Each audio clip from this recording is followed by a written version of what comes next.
I'm Jean Gray, publisher of American Entrepreneurship Today and host of the podcast series Experience Voices, where I talk with highly accomplished people who share the critical elements that led to their success. Many entrepreneurs are innovators who have launched a new product based on a passion or learning experience. Our guest today on Experience Voices is Tim Huntzinger, who founded California-based XOTO in 2022. Tim's vision was to make motorcycles safer based on his riding experience. Though he envisioned adding stabilizing back wheels to a motorcycle years ago, his experience designing electric vehicles and working at NASA, Boeing, and other top companies led him to introduce a new and safer vehicle for on-road riding. Tim, welcome to Experience Voices. Thanks for being a guest. Yeah, thanks for having me, Gene. Well, let's start off having you tell the listeners about your three-wheel electric scooter that you have developed and have intellectual property for. Yeah, so XOTO is a three-wheeled self-stabilizing electric scooter. And the idea behind the design is that we wanted to start with something that's really easy to ride, really approachable, not intimidating, but also really functional. So it has the ability to carry lots of heavy things really easily without affecting the rider.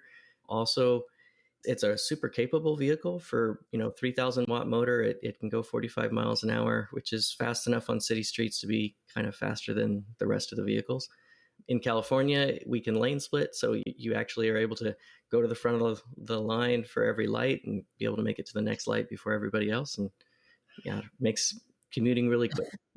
That's it. That's the selling point. So how about on the aspect of the fact that it's three wheels and the safety aspect of that? Yeah. So, I guess the germ of the idea started when I've been riding motorcycles for about 32 years. And there was one evening I was coming home in a snowstorm and, no matter what I was doing, I was riding as carefully as I could. And no matter what I did, every time I went into a turn, I dropped the bike, just because it's a high center of gravity and low traction. There's just nothing you can do basically to keep that vertical. I had my feet out and just going super slow and still it would fall down. And it got me thinking, there's got to be some way to keep all the good things about a motorcycle and still make it stable in situations like that. And, even on the best of days, there's situations where you lose traction and you can drop a bike, which could totally ruin your day. So yeah, we started working on that. And then a number of years later in grad school, I actually was able to patent a mechanism that I felt would probably work. It was in a small scale model. I did some larger prototypes that you could ride, but it was still like basically a bicycle with an electric motor. And then after COVID hit, I felt like it was time to dig that patent out and try to figure out how to actually make the vehicle that I had dreamed of. So that's where XOTO started. And it still took a number of prototypes after that to actually get a vehicle that really did behave like a motorcycle, but have all the stability benefits that I wanted it to have.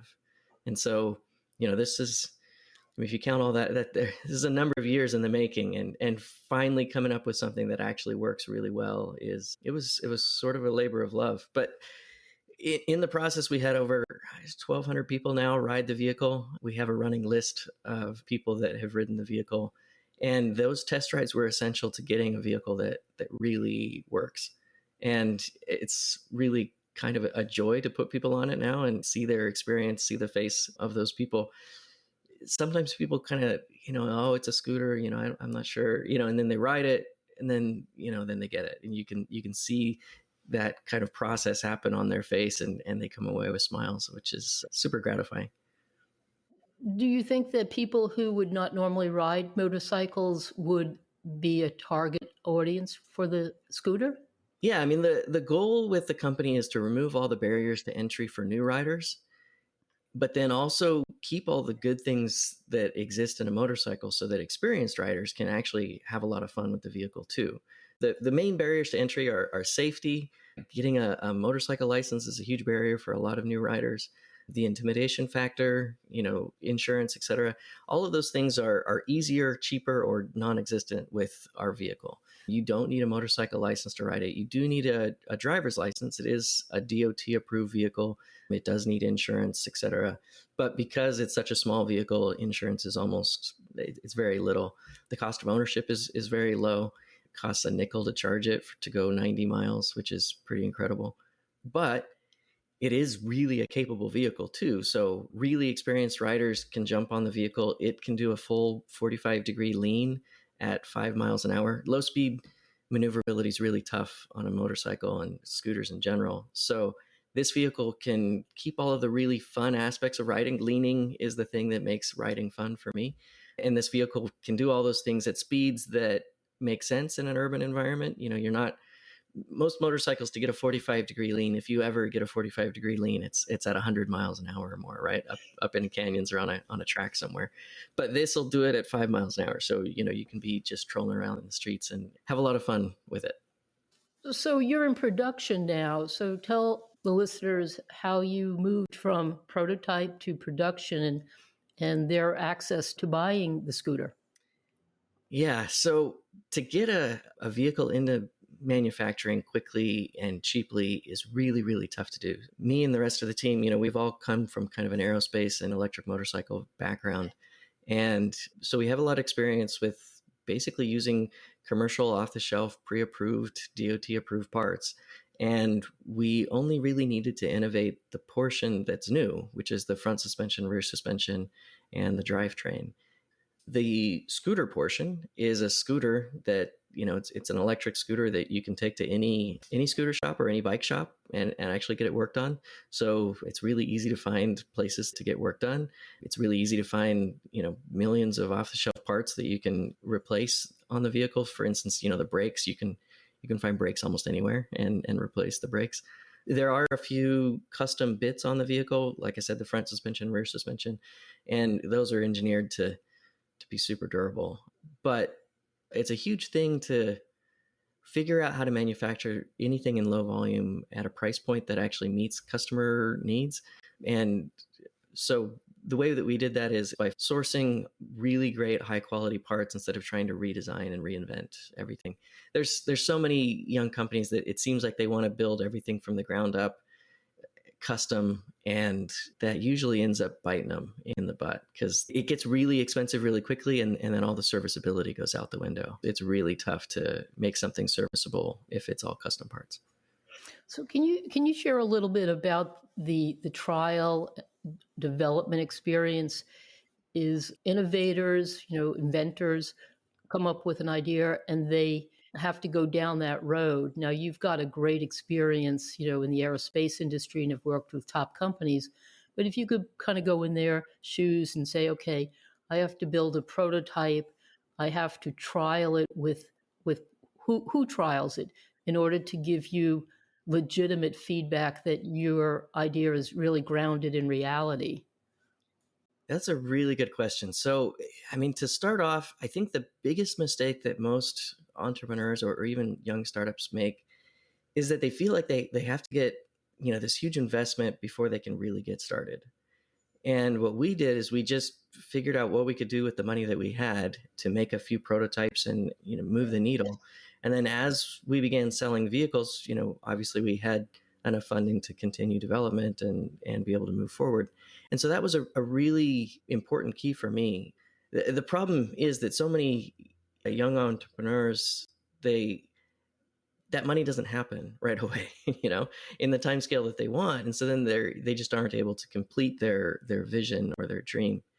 And, if you can take count of what you have, what your team has, the skills that they have, and then just figure out what you can do today, I think that you'll end up in a much better spot. And then it's much easier to go look for funding once you've reduced some of the risk and proved that your idea works and basically de-risked the entire thing.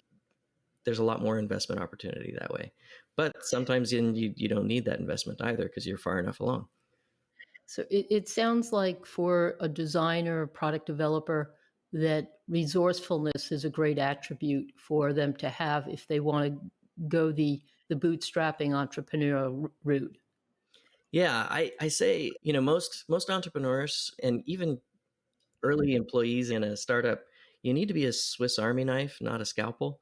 you need to know a lot of different things and be able to do it fairly well, as opposed to being an expert in only one thing and only knowing one thing. I mean, it's great to have expertise in, as many things as you possibly can. But that's definitely me. I know a little bit about a lot of things. So you mentioned your team. Share a little bit about, are they co-founders or are they advisors or potential employees? What was your strategy in bringing other people involved?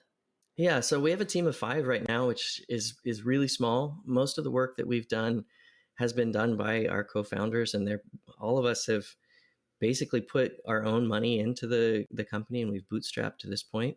All of the work that we were not able to do with our in-house expertise, we just found contractors and paid to have that work done.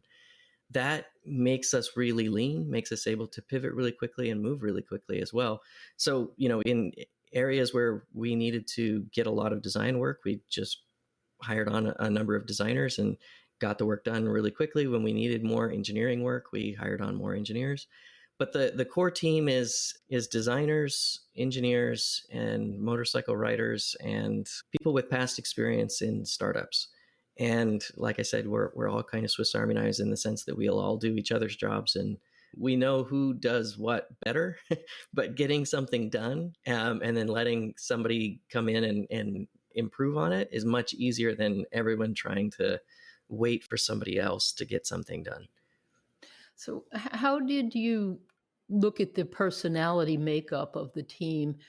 Did you know the individuals far enough in advance to anticipate where they would work together, or where someone was a sort of a more individual personality but they were important to be brought on board? How did you kind of think that through?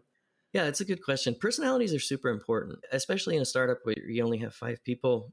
Each personality affects everybody else significantly, right? And the amount of time that you want to spend together. And, you want to be able to be working with people that you really enjoy. And that's one of the things that we've been really fortunate with. Everybody's super excited about moving this forward. And so they're willing to spend the time doing things that, like I said, they're not their core competency, but they're willing to do it anyway. And then fix each other's mistakes, when we make mistakes, and be willing to admit, yeah, I didn't do that right. Let's change it and make it better. I didn't know the team initially. So, for instance, the manufacturing engineer that we have, Clarence Harrison, I met him through a mutual friend, and she just recommended this really great manufacturing engineer. At that point, I had a prototype, but it really wasn't ready for manufacturing production. It was going to be really expensive to make. And so he went through it and figured out how to improve the efficiency of manufacturing, et cetera. And he's done really great with that. And so him and I worked together really hard to get that part done and get all of our sourcing done correctly.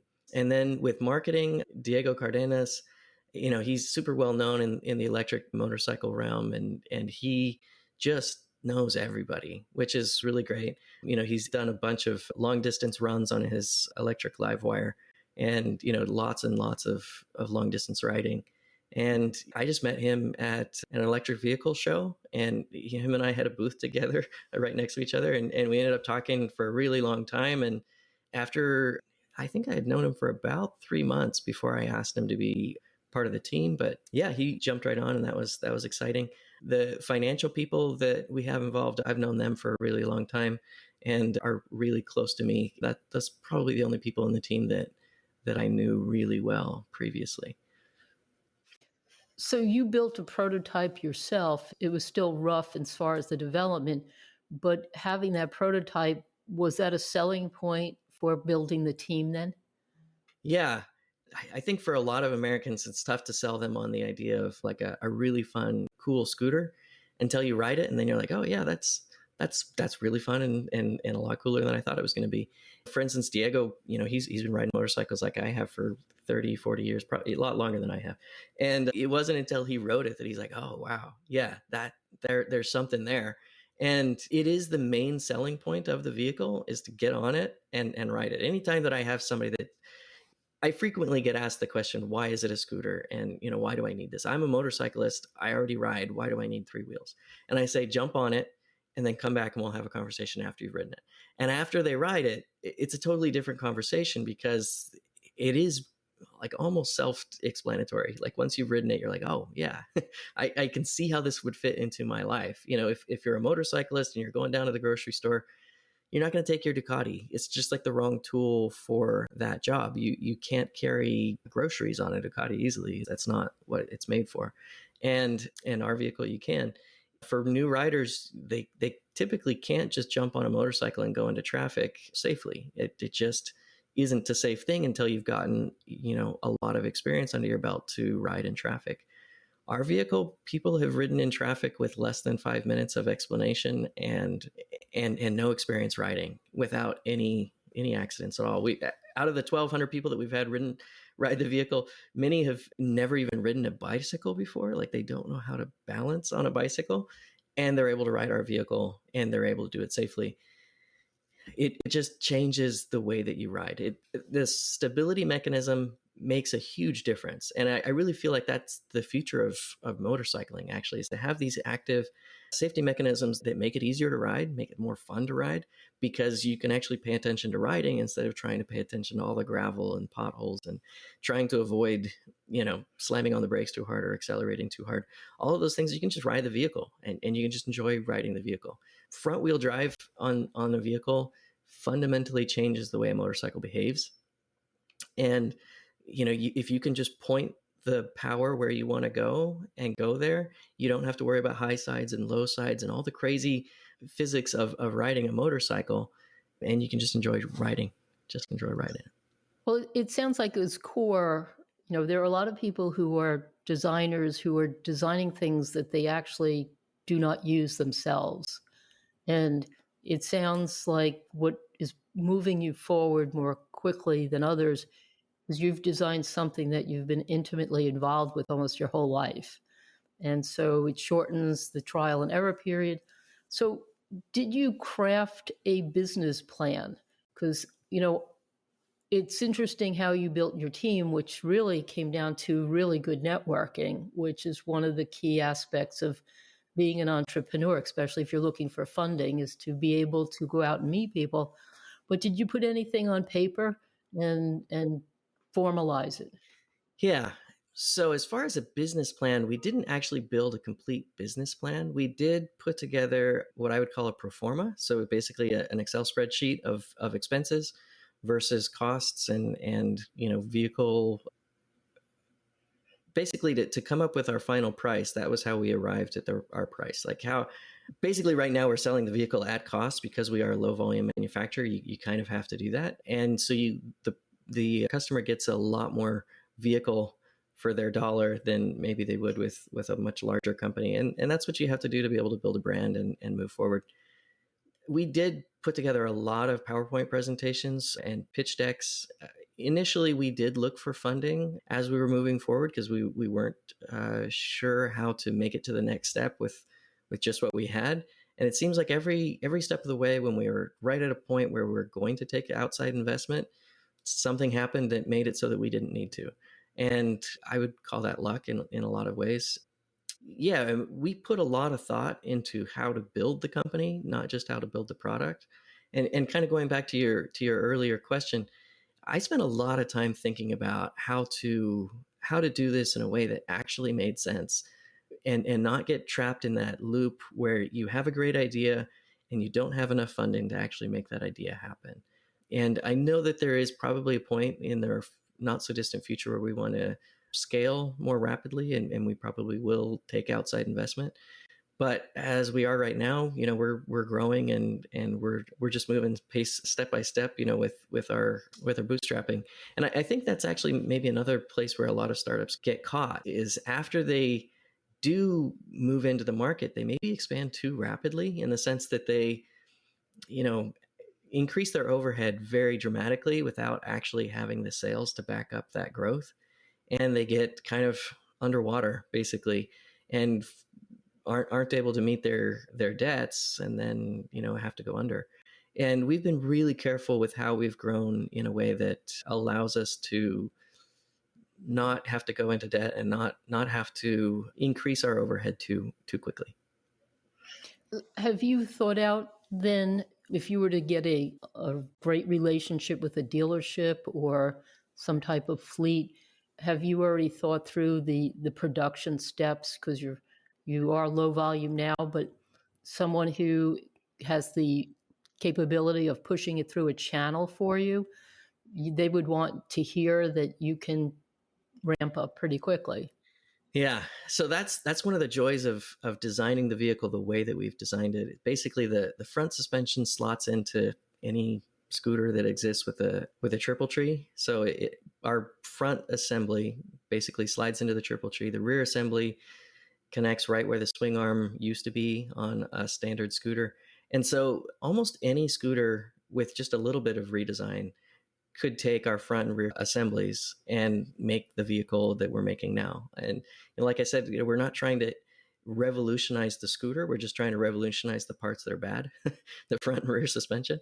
And so it could be applied to a lot of other scooters. And so we've been looking for partners that would help us in manufacturing. We have spent a lot of time thinking about how to design the vehicle so that it would be really quick and easy to manufacture almost anywhere in the world. We feel very confident that with the right partners and with continued growth, we'll be able to expand really rapidly, which is great. And, going back to one of the other questions that you asked earlier about having initial riders, the group that were our initial testers were us, right? I've been riding for long enough that I was able to jump on the vehicle and tune the vehicle to a ride experience that I, as a rider of 32 years, would find exciting and still make it really, really easy for new riders. And so, we were constantly getting people that had never ridden onto the vehicle as well. And, that gives you a lot of time over the 2 years of development that we went through to figure out how to properly design the vehicle, how to properly manufacture the vehicle. And that pace, although it was really quick in some respects, because it was just the five of us, we were able to be really efficient with the time that we spent and, being able to do really quick iterations. Even, in one day we'll go through, I think, 15 different setups for our suspension to be able to get something that worked really, really well. And I don't know that you could do that with a different team. And you have the intellectual property that is an important part of the design, right? Yeah. So patenting this was also essential to what we were doing and being able to cover it properly so that, like I said, I believe this is the future of motorcycling, being able to really encapsulate all the joys of riding in something that's safer and have all of these active features that make it safer in an electric vehicle. So yeah, we wanted to be able to wrap that up pretty well. And so the patents are around the rear suspension and the front drivetrain. It sounded like you have put your toe in the water in speaking to potential investors. So what did you learn when you put your toe in the water that, did you have your pitch deck? Did you do it cold, or were people referring you to people? Can you share any of the brushback pitches that you faced? I hear the Angels can be fairly abrupt if you don't have all your ducks in a row. Yeah. I mean, I learned a lot about pitching from pitching as many times as I have. It's not something that comes naturally to me. I'm not a natural salesman, I guess. I'm more of a designer and an engineer. But my experience is, I'm looking for the right partner as much as they're looking for the right investment. And if that doesn't gel, then, that's fine. And, it's not a matter of, I feel like some people think it's like there's certain magic words you have to say or certain magic things that you have to do. And there's a lot of untruths that get thrown around in pitching. And I guess I don't believe in any of that. I feel like if it's meant to be, it's meant to be, and it'll happen. And like I said, every time that we've almost jumped in, it's not happened, and I've been okay with that. But I think maybe that's an area where when I look out into the market and I look at how people are pitching their vehicle, even in marketing materials, there's a lot of things that are not being said that are being said untrue. The lies. There's a bunch of lies out there. And it's impressive when people make these stats on their electric vehicles and you know by the size of their battery and the size of their motor that those stats just aren't real. It's a little frustrating. But also then you kind of see karma happen as those vehicles go out into the market. Their sales, customers are a lot more savvy than I think a lot of companies give them credit for. And people figured out pretty quick that that's not what they're being sold. Did any of the angels that you spoke with, did they take an educational or were they helpful to you, or were they just simply refusing to pursue the conversation, or is there a learning curve that every entrepreneur has to go through, the learning curve of pitching? Do they find the engagement with the angels helpful, or are generally it's the rejection that makes you go back to the drawing board and recraft your pitch? Initially, it was the rejection that drew you back to the drawing board. But I've learned over time that most investors are a little bit hesitant to give constructive feedback because they don't know how it's going to be taken. And so if you're willing to just ask for it and be humble enough to receive it, many people will be willing to give you as much feedback as you're interested in taking. And being able to apply that feedback also makes a lot of friends. Everyone wants their feedback to be valuable and treated as valuable. And through the pitching process, I've met a lot of what I would call mentors in marketing as well as in investing. And that's been hugely beneficial to me. So even if, we didn't become investment partners, being able to apply their good ideas, there's so many smart people out there in the investment world, being able to apply their ideas into marketing and into the vehicle have been super helpful. So my last question is, as an engineer, what did you learn about being an entrepreneur? Yeah. Being an entrepreneur, I would say, is you have to be good at everything, right?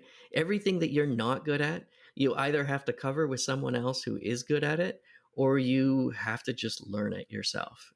Early on in my career, I would say I'm more of a designer and less of an engineer. Any engineer, they would probably laugh if I said I was an engineer. I have done a lot of engineering, but mostly I'm a designer. And I think early in my career, I thought, once you have the design done, you're like 80% there, right? And what I've learned over time is once the design's done, you're just getting started, and then engineering happens, then manufacturing engineering happens, and then, marketing happens, and then sales happen, and then customer service. There's such a long chain of events that happen after the design process and after the initial engineering process that there's just so much more. And that's why having a good team is helpful, but also why it's really important to have an open mind and listen to good feedback. Not that all feedback is good, but you have to be able to sort out what is good and what's not super helpful, and be able to apply that in a way that makes sense to grow your company. So I guess putting that in a nutshell is just that being an entrepreneur, there's so many things that you have to be good at, and you have to constantly be learning. But I think maybe that's one of the things that keeps me excited about it is, it keeps me on my toes. It sounds like you have a willingness to adapt. Yeah, I love learning. I spent a number of years as a professor of design at Art Center College of Design. And honestly, the reason I enjoyed that the most is I learned so much from teaching. It felt like I was still going to school. So I spent 8 years there teaching, and those 8 years really taught me a lot. And that was great. But yeah, I enjoy learning. Well, Tim, it's been great speaking to you about your three-wheel scooter and how you've made such progress in bringing it to the market. So I'll look forward to hearing more in the coming months as you're ramping up. So again, thank you for being a guest on Experienced Voices. You have been listening to the podcast series Experienced Voices. To hear more and subscribe, visit AmericanEntrepreneurship.com/podcast, where you will also find a form for listener feedback.